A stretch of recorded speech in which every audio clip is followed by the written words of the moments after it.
Hey everybody, welcome to The Trench. My name is Christian, and today we're going to talk about the art of listening.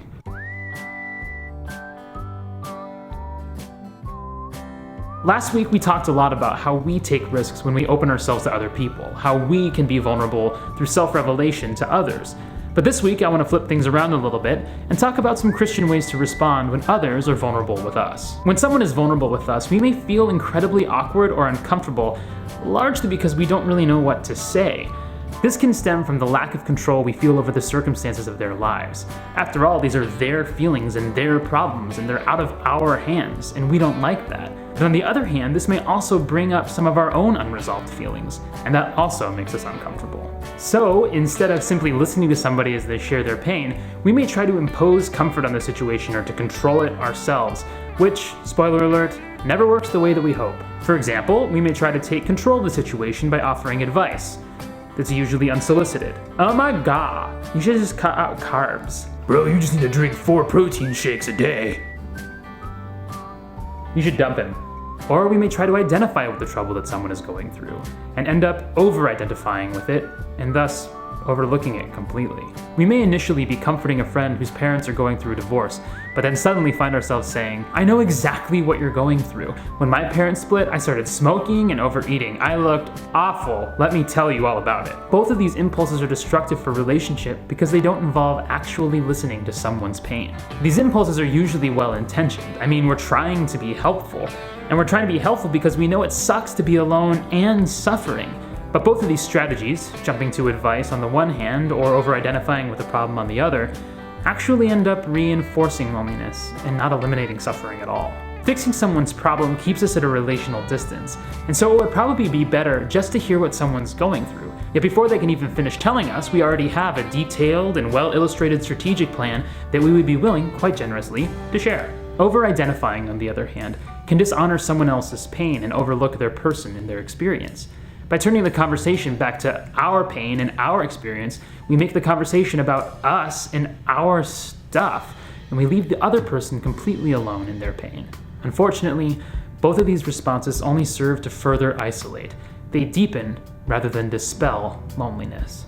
Loneliness can only be dispelled by someone else's presence, when someone no longer feels alone. And this can only happen when someone is actually with them, when someone actually hears them. Too often, we spend so much time talking, either offering advice or over-identifying, that we don't listen to what someone else is saying. And listening is hard because it puts us in uncomfortable territory, either being forced to realize we have nothing to say, or having to deal with our own pain again. Part of the reason that so many of us feel like therapy is such a good and healing process is because a trip to the therapist might be the first time you ever feel like someone's listening to you, like really listening.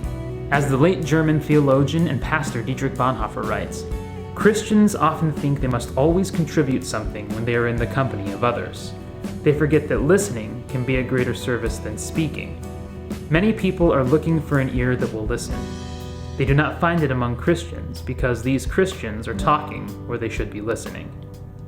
We should take these words to heart and really ask ourselves what our go-to response is when somebody is opening to us and being vulnerable. Do we just wait for an opportunity to speak and share our thoughts? Or are we really trying to understand what somebody might be going through? Are we sitting in the presence of our good ideas and helpful suggestions? Or are we actually sitting in the presence of somebody who just needs us to be there for them? It's hard to believe that something as simple as just listening could be such a great service, but it is.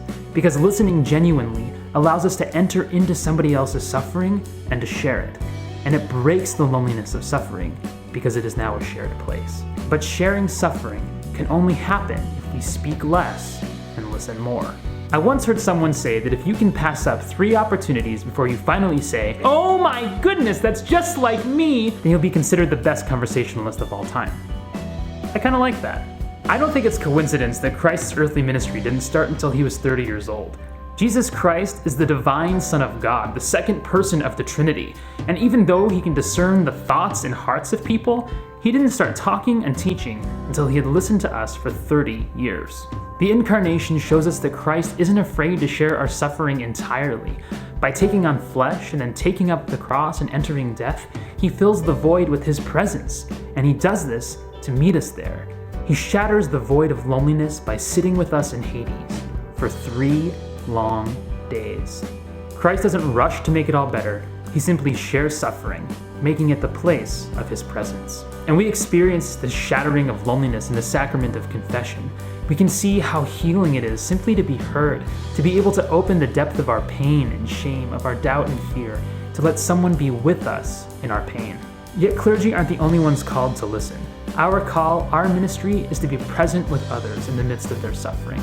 We are to listen to them, to take a stance of openness in our relationships, even if it means sitting with people in their personal Hades for 3 long days. So maybe it's time for us to stop offering unsolicited advice and stop over-identifying with other people's problems. It's time to start listening, simply sharing in someone's suffering, trusting that as we do that, Christ also shares in ours. So join the fight. Live Orthodoxy. Remember to like and subscribe, and join the rest of us inside the trench.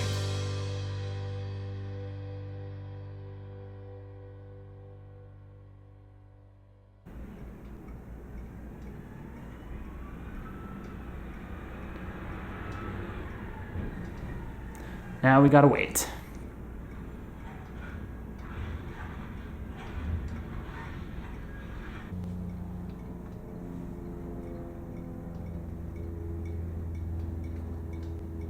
So many outside noises happening.